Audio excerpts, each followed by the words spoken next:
tá, pessoal, continuando algumas questões aí sobre PAV, Enem, etc, vestibular. Vamos ver aqui 5 questões de um caderno que eu tenho aqui com questões do Enem. Começando aí, né? Então, 5 questões de física. Então, a primeira do Enem 2014. Então, enunciar, né? Quando adolescente, nossas tardes após as aulas, consistiam em tomar as mãos o violão, etc, etc. E apenas ouvindo o acorde, né? Consegui identificar qual era a nota. Então, o ouvido absoluto, né? Tá escrito aqui, é a característica de poucos indivíduos capazes de identificar notas isoladas. A pergunta aqui é a seguinte, nesse contexto, qual a propriedade física que permite a distinção entre as notas? Quem gosta de música, mesmo quem não gosta, lembrando aí quem não conhece muito aí, lembrando da escala musical que a gente vê, Dó, Ré, Mi, Fá, Sol, Lá, Si, essas notas se referem a quê? Se referem à frequência da onda, né?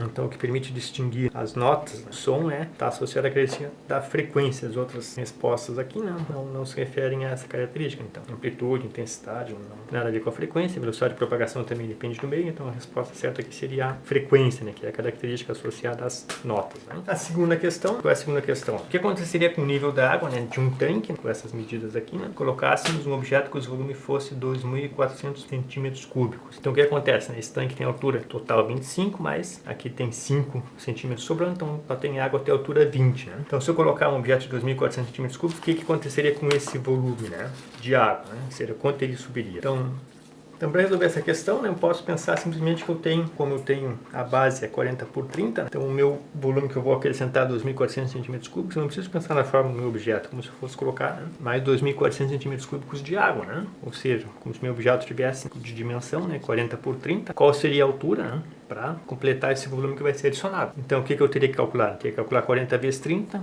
vezes a altura que eu não conheço, tem que me dar o volume total a ser adicionado. Então, como os números aqui são múltiplos, né? Então, 40 vezes 30, se eu passar para cá, né? 1.200, 2.400, 1.200 dá 2. A dimensão que faltaria aqui seriam 2 centímetros para completar, né? 2 centímetros, 30, 40, o volume 2.400 centímetros cúbicos adicionado. Então, como eu tinha originalmente 20 centímetros de água, né? A altura da água passaria de 20 para 22. Então, essa seria a questão C, seria a resposta C da questão. O nível subiria 2 centímetros, fazendo a água ficar com 22 centímetros de altura. A questão 3 é uma questão de ótica, né? Ótica geométrica. Então, o solar incide verticalmente sobre o espelho de um espelho esférico convexo, visto na figura abaixo. Então, aqui ele mostra 3 pontos na figura e pergunta, né? Os raios refletidos nos pontos A, B e C têm, respectivamente, ângulos de reflexão θ, θB e θC. Então, qual é a ordem desses ângulos? Se eles são iguais ou são maiores ou menores que um e que o outro, qual é a sequência correta aqui? Então, a gente vai ver que a sequência correta é a letra B, θA maior que θC maior que θB, né? Por quê? Então, às vezes a reflexão, só para recordar um pouquinho a ótica geométrica, a primeira lei é que tanto o raio refletido quanto o raio incidente quanto o refletido e a normal estão no mesmo plano, e a segunda lei aqui, o ângulo de incidência, que é o ângulo entre o raio incidente e a normal, θI,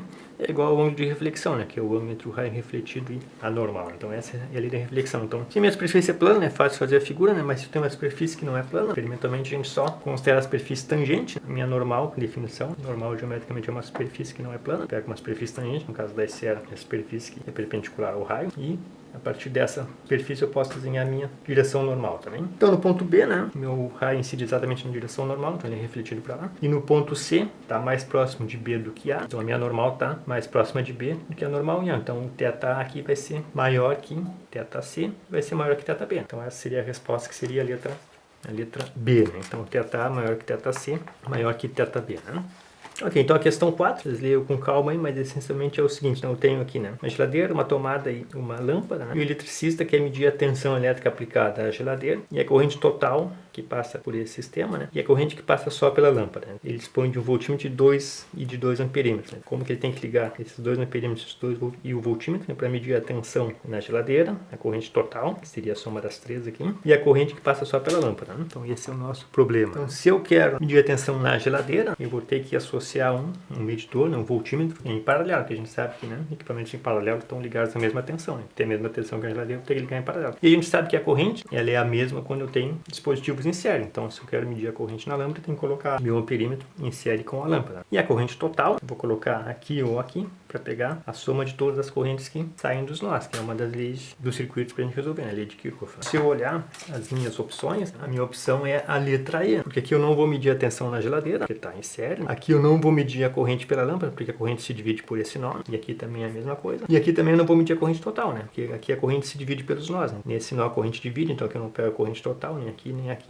Aqui eu pego a corrente total, que soma sobre todos os nós. E aqui eu pego a corrente só sobre a lâmpada. Então a minha resposta correta é a letra E. Né? Então olhando para as opções ali da figura, né? A gente pode ver que a opção A eu meço só a corrente total e a corrente na lâmpada. Na opção B eu não meço nada do que está sendo pedido, né? Na opção C eu meço só a diferença de potencial na geladeira. Na opção D eu meço a diferença de potencial na geladeira e a corrente na lâmpada. E a única que me dá as três possibilidades que o enunciado me pede para medir, né? Tensão na geladeira, corrente total e corrente na lâmpada é a letra E. E a última questão, uma questão geométrica também, então a figura está do outro lado ali, a gente já vai ver. Basicamente é um cubo de madeira de 10 centímetros de aresta, em que vai ser retirado uma esfera de volume, né? E sabendo a densidade da madeira, né? Depois de ser retirada a esfera, uma certa esfera aqui do meu cubo original, essa esfera tem 4 centímetros de raio, então eu tenho um cubo de 10 centímetros, vou retirar uma esfera, exatamente do centro, uma semisfera de cada metade, de raio 4. Então ele pergunta qual é a massa aproximada do volume que restou. E aqui, com a aproximação, vamos usar π igual a 3, né? Para seguir o enunciado dele, para dar uma resposta aproximada. E a densidade da madeira, o valor que ele dá é 0,85. Então a definição de densidade é massa sobre o volume. Então o meu cubo original, a aresta 10, então 10 centímetros vai dar um volume de 1000 centímetros cúbicos, que é equivalente a 1 litro. Então 1000 centímetros cúbicos o volume do cubo, é o